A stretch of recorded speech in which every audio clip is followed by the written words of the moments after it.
ശ്രീകണ്ഠപുരം വയക്കരയിൽ വയക്കര കുട്ട്യാൽമുല നവോദയ പൊതുജന വായനശാലയുടെ ഏറെ പ്രതീക്ഷയോടെ കാത്തിരുന്ന പുതിയ കെട്ടിടം വർണ്ണാഭമായ ചടങ്ങുകളോടെ നാടിന് സമർപ്പിച്ചു. അറിവിൻ്റെയും സംസ്കാരത്തിൻ്റെയും പുതിയ കേന്ദ്രമായി മാറാനൊരുങ്ങുന്ന ഈ സ്ഥാപനത്തിൻ്റെ ഉദ്ഘാടനത്തിന് നിരവധി നാട്ടുകാരും സാഹിത്യപ്രേമികളും പ്രമുഖരും സാക്ഷ്യം വഹിച്ചു. എം വി രാജേഷ് സ്വാഗതം പറഞ്ഞ ചടങ്ങിൽ ബഹുമാനപ്പെട്ട Sreekandapuram municipality chairperson Philomina teacher ഉദ്ഘാടന കർമ്മം നിർവഹിച്ചു. കെ രാജീവൻ ചടങ്ങിൽ അധ്യക്ഷത വഹിച്ചു. ചടങ്ങിലെ മുഖ്യ അതിഥിയായ പ്രശസ്ത കലാകാരൻ ശിവദാസ് മട്ടന്നൂർ നയിച്ച ഗാനമേള സദസ്സിന് ഏറെ ആസ്വാദ്യകരമായി.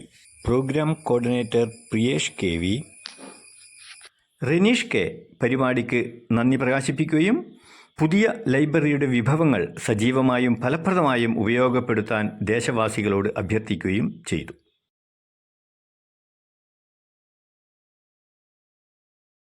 അപ്പം നമ്മുടെ കുട്ടികളാണ്, അവർക്ക് നിങ്ങൾ നല്ല സഹകരണം പ്രോത്സാഹനം കൊടുക്കണം, നല്ലോണം അവരെ പ്രോത്സാഹിപ്പിക്കണം.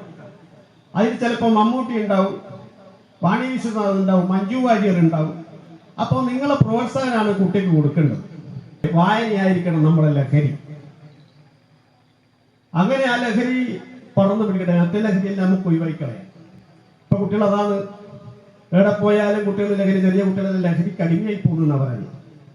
നിങ്ങളെ കുട്ടികളെ കല പഠിപ്പിക്കുക, നിങ്ങളെ കുട്ടികളെ കല പഠിപ്പിക്കുക, തബല പഠിപ്പിക്കുക, ചെണ്ട പഠിപ്പിക്കുക, ഡാൻസ് പഠിപ്പിക്കുക, അങ്ങനെ ഓരോന്ന് പഠിക്കട്ടെ. അവർക്ക് വേറെ ഒരു വഴി കൊടുക്കുക, ഒരു സ്ഥലം കൊടുക്കുക, ഒരു സമയം കൊടുക്കണം. അവർക്ക് വേറെ പോവാൻ ഒരു ലഹരിക്ക് അടിമയാക്കാനുള്ള സമയം അവർക്ക് കൊടുക്കുക.